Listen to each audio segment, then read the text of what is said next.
Hello friends, welcome back to my channel. This is CS Neha Patel. This is episode 5 of Get Your Rank with Neha Patel. And जैसे कि आप लोगों ने title पढ़ ही लिया होगा, आज हम डिस्कस करने वाले हैं ऑल इंडिया रैंकर्स की स्टडी रूटीन कैसी होती है. सो गाइज, मुझे तो रैंक आई हुई है फाउंडेशन में भी, एग्जीक्यूटिव में भी और प्रोफेशनल में भी. बट मेरे काफ़ी सारे ऐसे दोस्त भी हैं जिनको भी रैंक आई हुई है. सो मुझे आइडिया है कि ऑल इंडिया रैंकर का क्या स्टडी रूटीन होता है और जो नॉर्मल स्टूडेंट्स होते हैं ना, जो लोग फेल हो जाते हैं या फिर जस्ट पास होते हैं, उनका क्या स्टडी रूटीन होता है और क्या मेजर डिफरेंस होता है इन दोनों के बीच में.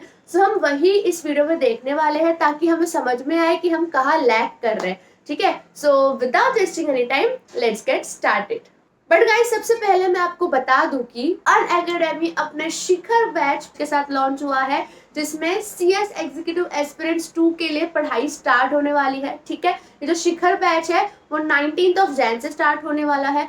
अब शिखर बैच में आप इंडिया के टॉप नॉच एजुकेटर्स से पढ़ सकते हो. For instance Murugesh Madlani sir, Amit Vohra sir, Iqtedar sir plus Sunil Keswani sir. अब ये सिर्फ एक सब्सक्रिप्शन नहीं है, it is more than a subscription, because यहाँ पे आपको अनलिमिटेड रिकॉर्डेड लेक्चर्स मिलेंगे, लाइव इंटरैक्टिव लेक्चर्स मिलेंगे.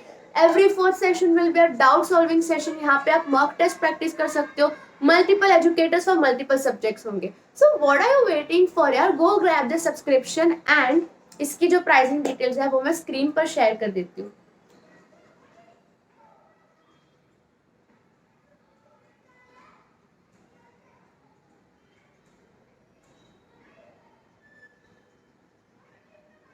मेरा कोड यूज करिएगा CS Neha for extra 10% discount. Go grab this opportunity. So guys, back to our video. देखो, आपका जो पूरा दिन का रूटीन है ना, स्टडी रूटीन, वो कब से स्टार्ट होता है? उसके एक दिन पहले से. मतलब कल का रूटीन मुझे आज रात से स्टार्ट करना पड़ेगा कि मैं कल क्या क्या पढ़ने वाली हूँ. बिकॉज मैं उस टाइप की लड़की नहीं हूँ जिसको आप बोलो कि महीने के लिए, महीने में इतना तुमको कंप्लीट करना, तो टाइम टेबल बनाओ. वो मेरे से नहीं होगा. मेरे को तुम दिन का टारगेट दो, वो मैं क्विकली एनालाइज कर दूंगी कि हाँ, मैं दिन में इतना कैसे कंप्लीट कर सकती हूँ. सो मेजरली जो रैंकर्स होते हैं ना, वो लोग ऐसे ही स्ट्रेटेजी बनाते कि उनको एक दिन में कितना टास्क कंप्लीट करना है. इससे क्या होता है, आपके ब्रेन पे प्रेशर नहीं आता है कि भाई एक महीने के लिए ये करना है वो करना है. एक दिन का टारगेट दे दो, इजीली कोप अप हो जाएगा. अब वो एक दिन का टारगेट आप कैसे दोगे? ऑब्वियस की बात है, महीने के टारगेट को याद रखते हुए. बट मैं क्या करती थी, मैं डेली टारगेट्स बनाती थी कि मुझे अब कल इतना कंप्लीट करना है, कल इतना कंप्लीट करना है. ठीक है, सो सबसे पहले तो क्या करते हैं हम लोग जो कल का हमारा रूटीन है, समझो अगर आपको कल पढ़ना है तो आज रात से आप डिसाइड करोगे कि कल मुझे सुबह ये करना है, दोपहर में ये करना है, शाम में ये करना है, फिर रात में ये करना है. सो इससे क्या होगा, आपके माइंड को एक क्लियर आइडिया मिल जाएगा ये करना है. अब जैसे ही सुबह होती है, मैं सबसे पहले रिवाइज करती हूँ. ठीक है, एक बारी तो मैं फ्रेश भी नहीं होती हूँ, मैं मेरा मुंह भी नहीं धोती, मैं सीधा रिवाइज करने बैठती हूँ. क्योंकि उठकर अगर हमको हम कुछ ऐसी चीज करें जो हमको पूरे दिन करनी हो, तो वो ज्यादा अच्छा रहता है. इसलिए मैं उठकर ही मेरे ब्रेन को आदत देती थी कि भाई तुझे आज पूरे दिन पढ़ना है, तो सबसे पहले रिवाइज कर, ताकि मुझे कॉन्फिडेंस है कि कल का मैं भूली नहीं हूँ. ताकि जब मैं पढ़ने बैठूं मेरे दिमाग में ये ना चले कि नेहा तू भूल गई है, तू भूल गई है, कल क्या तूने पढ़ा था. सबसे पहले उठ के मैं रिवाइज करती थी. It hardly takes 15 to 20 minutes for me to revise, ज्यादा से ज्यादा आधा घंटा. जैसे कि आपने मेरे प्रीवियस 2 वीडियोस में देखे ही होंगे, मैं इंडेक्स मैपिंग बनाती थी, माइंड मैपिंग बनाती थी. इसी 2 चीज से रिवाइज क्या करती थी. अब मेरा रिवाइज हो जाता था. अच्छा, by the way, I was night owl, तो मैं सुबह लेट उठती थी, कुछ 9:30-10 बजे उठती थी मैं. ठीक है, मैं अप्रॉक्स बता रही हूँ. और हाँ, अगर आप नाइट आउल हो या मॉर्निंग पर्सन हो, डजेंट मैटर, आपको सुबह उठ के सबसे पहले रिवाइज करना है if you are aiming for an all India rank. ठीक है, सो यस, सुबह सबसे पहले रिवाइज करना है. उसके बाद मैं ब्रेकफास्ट करती थी. ब्रेकफास्ट मतलब चाय हो गया, फ्रूट्स हो गया, रोटी हो गई. ठीक है, इसके 15-20 मिनट जाता था. उसके बाद मेरा फर्स्ट सेशन स्टार्ट होता था. ठीक है, सबसे पहला सेशन मेरा स्टार्ट होता था जिसमें मैं एकदम हैवी पढ़ाई करती थी, एकदम जिसमें मेरे को दिमाग की सबसे ज्यादा जरूरत थी, जिसके लिए मुझे बहुत डर लगता था, वो मैं सबसे पहले सेशन उठाती थी. क्योंकि हम तो बहुत एनर्जेटिक रहते हैं. सो फर्स्ट सेशन मेरा समझ लो चलता था अप्रॉक्स 10:30 to 12:30 तक. ये मेरा सबसे बढ़िया सेशन चलता था. इसमें मैं एकदम 100% कॉन्सेंट्रेटेड होती थी, क्योंकि मेरे घर पे उसी टाइम पर सबसे ज्यादा शांति भी होती थी और मैं पढ़ भी तब भी ज्यादा अच्छे से पाती थी. ठीक है, फिर 12:30 मेरा लंच टाइम होता था. Yes, I am from a Gujarati family, तो हमारे घर पे लंच बहुत जल्दी होता है. मेरे को काफ़ी सारे लोगों ने ऐसा बोला है कि भाई इस टाइम पे तो हमारे घर पे खाना बनना चालू होता है. मेरे घर पे खाना हो भी जाता है। सो 12:30 तक खाना बन जाता था, तो 1 तक मेरा खाना एंड ऑल हो जाता था। अब 1 तक खाना हो गया, उसके बाद 1 to 4 मेरा सेकेंड सेशन चलता था। अब ये 4 घंटे का सेशन है और मेरे से 4 घंटा स्ट्रेट पढ़ाई होती नहीं है। तो मैं क्या करती थी, उसमें से सिर्फ 2-3 घंटा पढ़ती थी और जो बचा हुआ 1 घंटा रहता था उस पर यूट्यूब देखती थी। यूट्यूब के मैराथन्स हो गए, ठीक है, मेरे टाइम पे मैराथन्स ज़्यादा आई गेस बहुत पॉपुलर हुए थे, तो मैराथन्स देखा करती थी। जिस चैप्टर का मुझे पसंद नहीं था या मेरे को डर लगता था, उसका मैराथन हो गया। संदीप महेश्वरी सर के वीडियोस देखती थी, बिकॉज उनके वीडियोस देख के मुझे बहुत मोटिवेटेड फील होता था, एनर्जेटिक फील होता था। और अगर कुछ भी करने का मन नहीं करता था तो यार पावर नैप ले लेती थी विदाउट एनी रिग्रेट। भले मैं सुबह लेट उठी हूँ, बट फिर भी मुझे नींद आ रही है तो मैं वापस सो जाती थी, क्योंकि मेरे ऑलरेडी 2 अच्छे खासे सेशन पूरे दिन के कंप्लीट हो चुके रहते थे दोपहर के 3 बजे तक। उसके बाद इट डिपेंड्स, मेरा मन है तो मैंने यूट्यूब देख लिया या फिर पावर नैप ले लिया। अब 4 बजे मैं चाय पीती थी मेरे घर वालों के साथ, ठीक है, वो उसमें मुझे बहुत मज़ा आता था। वो सब रूटीन याद करके मुझे अभी भी बहुत मज़ा आ रहा है। तो 4 बजे मैं चाय पिया करती थी, 4 to 4:30। सब गप्पे शप्पे लगाते थे, मजे करते थे, और मेरे को यही बोला करते थे, भाई तेरे को कितना पढ़ना है, अभी रुक जा, कितना पढ़ना है, कहाँ जा रही है, बैठ हमारे साथ, ये वो उनका चलता रहता था। But I used to avoid them because पढ़ाई में कॉन्सेंट्रेशन लगाना रहता है, तो वो सब बातों पे ध्यान नहीं देते। फिर 4:30 बजे से लेकर 6:30 बजे तक मेरा थर्ड सेशन चलता था। ये सेशन थोड़ा लाइट होता था, जैसे कि मैंने कहा, मैंने सुबह से 2 भारी सेशन कर लिए, पढ़ाई कर लिए, तो मेरे ब्रेन में इतनी एनर्जी नहीं बचती थी।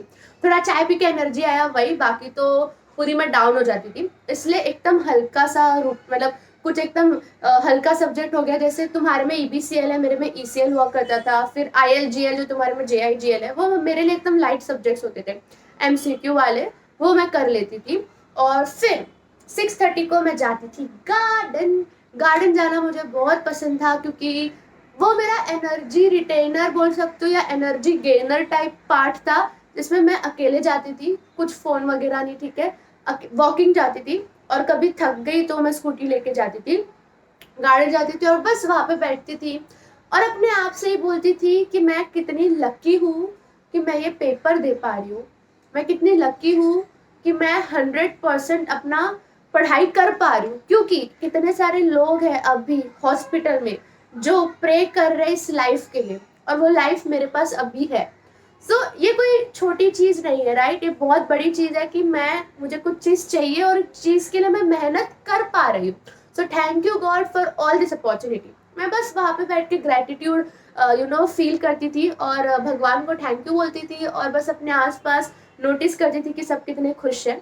सो इससे मुझे बहुत अच्छा लगता था, और यही एक पार्ट है जिसने सबसे ज़्यादा कंट्रीब्यूट किया है मेरे पढ़ाई में, मेरे रैंक में। इसी ने मुझे कंसिस्टेंट बना के रखा है पूरे 2 महीने तक सेल्फ स्टडी करने के लिए। So it is very important कि आप पूरे दिन में, मैं नहीं बोल रही कि शाम में या जब आप गार्डन जाओ तब भी, बट पूरे दिन में बस एक टाइम ऐसा निकालो जहाँ पे आप भगवान को शुक्रिया बोल रहे हो, अपने इस लाइफ के लिए शुक्रिया बोल रहे हो, आप पेपर दे पाओगे, आप 100% मेहनत कर पा रहे हो, उसके लिए शुक्रिया बोलो।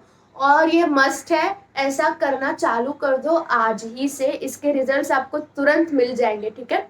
इसके लिए आपको एग्जाम के रिजल्ट्स के लिए वेट नहीं करनी पड़ेगी, इसके रिजल्ट्स इंस्टेंट होते हैं, ठीक है। फिर मैं गार्डन से घर पे 7:30 तक आती थी। रास्ते पे मुझे जूस मिलता था, वो मैं फ्रूट जूस पीते पीते आती थी, ताकि मेरा नाश्ता का कुछ सीन नहीं होता था।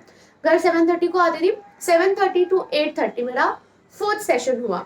अब इस 4th सेशन में मैं, डिपेंड करता है कि मेरा पढ़ाई कितना पेंडिंग है उस दिन के लिए। अगर बहुत ज़्यादा पेंडिंग रहता था तो उस टाइम पे मैं पढ़ती थी, या फिर 5 पेपर सॉल्व करती थी, राइटिंग प्रैक्टिस करती थी, ऐसा कुछ किया करती थी। अब 8:30 को it was dinner time. Yes, Gujarati family तो खाना भी जल्दी हो जाता था रात का। ऐसे टाइम पर भी काफ़ी लोग बोलते कह रहे इस टाइम पर तो हमारा खाना बनना चालू होता है, बट हमारा उस टाइम पर खाना हो जाता है। सो 8:30 को खाने बैठती थी, 8:30 to 9, ठीक है। और फिर 9 बजे, 9 to 9:30, अब बहुत हैवी हो जाता था रात का खाना, तो 9 to 9:30 मैं वॉक करती थी मेरे ही घर पे, मेरे ही रूम में, और मैं सोचती थी कि अच्छा अब दूसरे दिन मुझे क्या पढ़ना है। सो 9 to 9:30 मेरा सोचने का टाइम होता था कि मैंने कितना पढ़ लिया है, अब क्या पढ़ना है, मैं कहाँ लैग कर रही हूँ, कहाँ मैं अपने आप को इम्प्रूव कर सकती हूँ।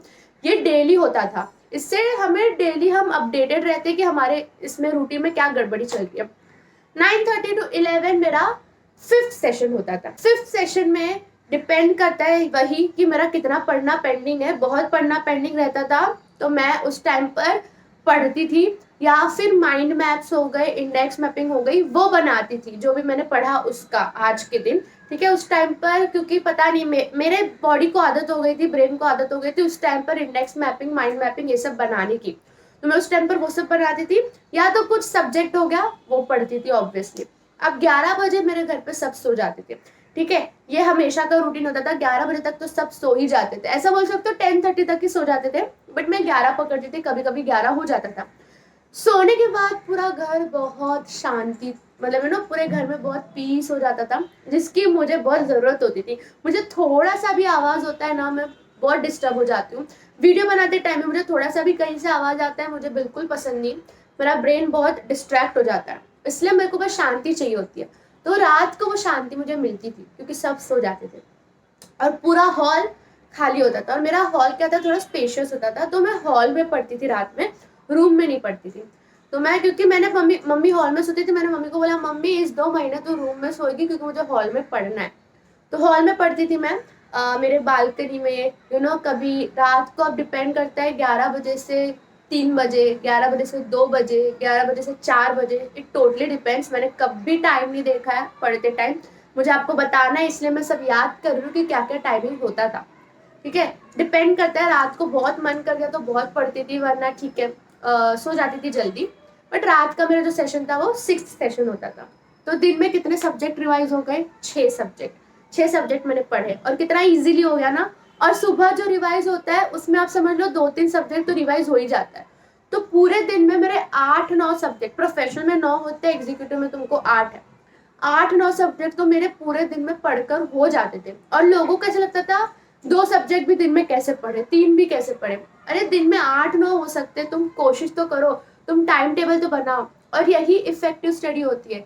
यही ऑल इंडिया रैंकर के और नॉर्मल स्टूडेंट के स्टडी रूटीन में डिफरेंस होता है कि जो नॉर्मल स्टूडेंट होता है वो अपने रूटीन में सिर्फ 2 subject, max to max 3 subject include करता है, यहीं पे वो फंस जाता है। और जो ऑल इंडिया रैंकर होते हैं वो अपने दिन में पूरा सब्जेक्ट इंक्लूड करते हैं, क्योंकि इट्स पॉसिबल। मैं कर रही हूँ और लोग कर रहे हैं तो आप क्यों नहीं कर सकते? थोड़ा अपने आप में कॉन्फिडेंट रखो। स्टार्टिंग में प्रॉब्लम होगा बट धीरे धीरे आपको भी आदत हो जाएगी, और अभी तो टाइम है आपके सेल्फ स्टडी के लिए, इसलिए मैं अभी से ये सब बता रही हूँ। तो यस गाइज, आई होप आप लोगों के लिए सेल्फ स्टडी रूटीन हेल्पफुल रहा होगा, क्योंकि ये रैंकर्स का स्टडी रूटीन रहा है। एंड आई होप आप ये सिर्फ सुनोगे ही नहीं, इम्प्लीमेंट भी करोगे, क्योंकि उसी से गेम चेंज होगा। ठीक है, और हम कल तो मिलने ही वाले हैं, सो कल मिलते हैं। Bye, best of luck.